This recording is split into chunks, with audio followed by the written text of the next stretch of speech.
Alright, so in this video, I'm gonna be explaining an important article with the title Learning to Transfer Examples for Partial Domain Adaptation.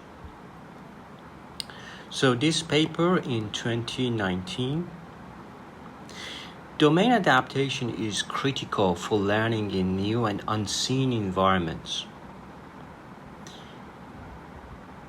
With domain adversarial training, deep networks can learn disentangled and transferable features that effectively diminish the dataset shift between source and target domains for knowledge transfer. In the era of big data, large-scale labeled datasets are readily available, stimulating the interest in partial domain adaptation, which transfers a recognizer from a large labeled domain to a small unlabeled domain. It extends standard domain adaptation to the scenario where target labels are only a subset of source labels.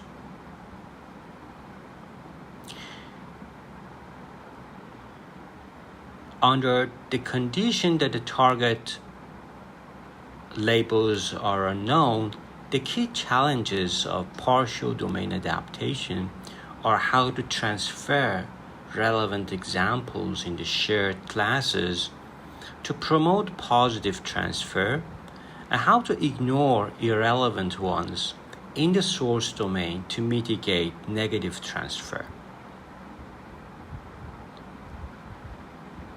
So in partial domain adaptation, we are transferring from a large labeled domain to a small unlabeled domain.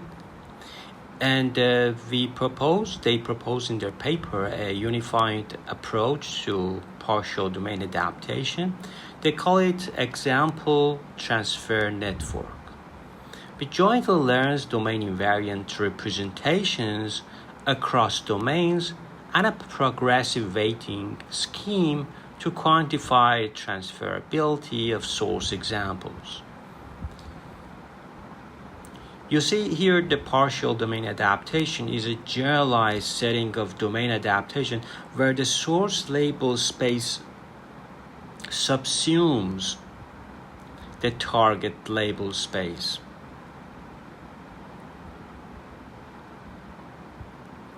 The technical challenge of PDA lies in an intrinsic negative transfer caused by the outlier source classes.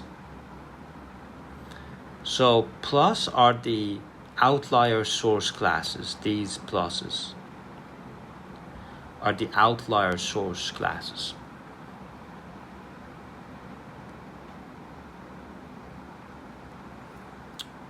So the proposed ETN designs a weighting scheme to quantify the transferability of source examples and only transfer source examples relevant to the target domain, which are the purple and the orange triangle. Eliminating outlier source examples. So source and target domains are denoted by a red and blue.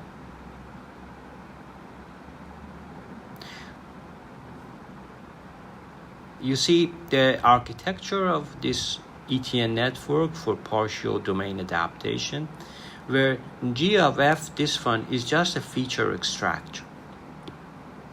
G sub Y is the source classifier. G sub D is just, the name suggests, it's just domain discriminator.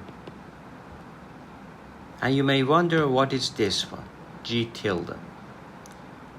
Because it's an auxiliary label predictor encoding the discriminative information to the auxiliary domain discriminator.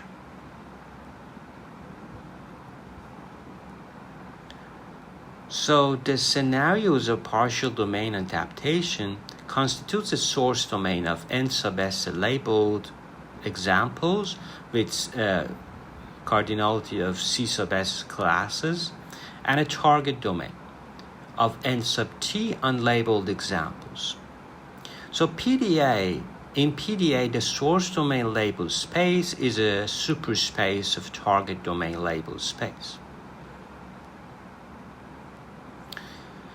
So target is subset of the source.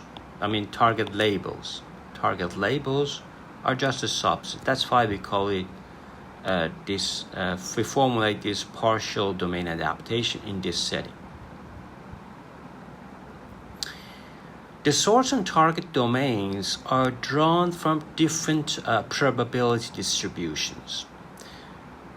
And besides, P is not Q in the standard domain adaptation, we further have, I always remember the risk function, which is expected loss of x and f of x. So the true risk function, in the true risk function, the probability because you're drawing. There is no empirical approximation because the probability of x and y, and then because that, you can calculate this one. But because this is probability distribution, and we have two domains, now you should work on domain source and the target. In traditional IID, all of them are from the same distribution, and in traditional IID, we just say that distribution is 1 over n because it's a summation of L of xi, yi, y from 1 to n.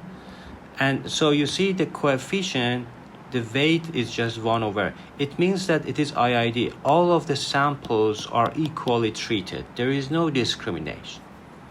But this doesn't work because the problems, for example, recognition of faces for underrepresentative classes such as Black people, Asian people. Because of many examples, you see that we need domain adaptation, we need domain generalization. And partial domain adaptation is in the case that the target labels are just a subset of the source labels. And the transferability weighting framework, the key technical problem of domain adaptation is to reduce distributional shift between source and target domains. So the domain invariant features are learned in a minimax optimization. The parameters of the feature extractor are trained by maximizing the loss. So this is a typical things that we have seen before. G of y of g of f, g of the domain of g of f. And f is just your extractor. While domain adversarial network yields reliable results, they will incur performance degeneration on the partial domain. Okay, this degeneration is caused by the outlier classes because there's something on the labels, on the source, that are not in the target. Like what? Like these labels that are not in the target. There are some outliers which are undesirably matched to target classes, and due to domain gap, even the source examples in the shared label space may not transfer well to the target domain. So we need to design a new framework for partial domain adaptation.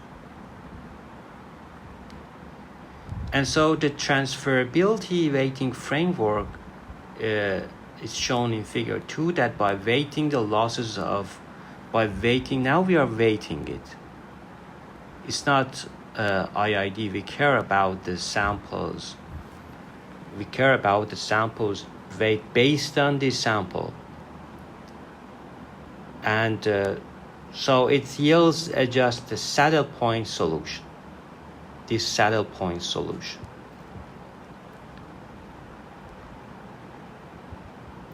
And we do it for both the G sub y and the discriminator.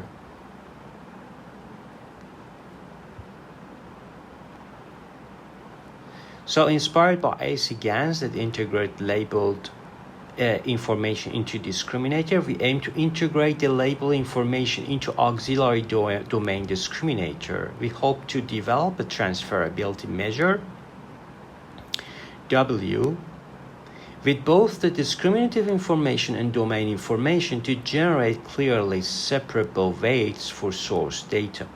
So we add an auxiliary label predictor with leaky softmax activation. Within G tilde, the feature from the feature extractor are transformed to C sub S dimension Z, and then Z will be passed through a leaky softmax activation. So the element sum of the leaky softmax outputs are closer to 1 for source examples and close to 0 for target examples. Then we train the auxiliary label predictor with the leaky softmax by a multitask loss over C sub S 1 versus rest binary classification. We also trained the auxiliary domain discriminator to distinguish features of the source and target domain. Finally, with the help of auxiliary labeling G tilde sub y and the auxiliary domain G tilde d, we can derive more accurate discriminative weights. So we have designed our weights. This is interesting. I've seen this similar idea in another paper, but the way they derive their weights is different. They went through a regression problem, but you see this is very explicit. And with the aforementioned derivation, we now formulate our model, our final model, ETN. So it can be solved by a minimax optimization that finds this saddle point solution. You see the classification accuracy when we're going from different source domain to different target domain in the partial domain adaptation setting.